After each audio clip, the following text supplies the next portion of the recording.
ಕತ್ತಿನ ಸುತ್ತಲೂ ಕೈಗಳ ಎಸೆದು, ಸೊಂಟದ ಸುತ್ತಲೂ ಕಾಲನ್ನು ಬೆಸೆದು, ಮುತ್ತಾಗಿರುವುದೇ ಕೂಸುಮರಿ, ಕನ್ನಡ ನಾಡಿನ ಕೂಸುಮರಿ. ಕೂಸುಮರಿ ಕೂಸುಮರಿ ಕೂಸುಮರಿ ಕೂಸುಮರಿ.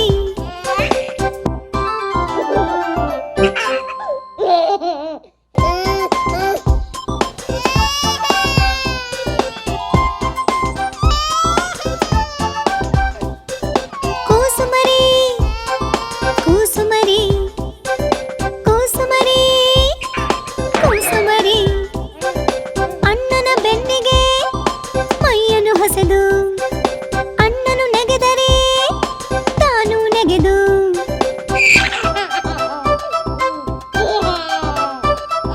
ಕತ್ತಿನ ಸುತ್ತ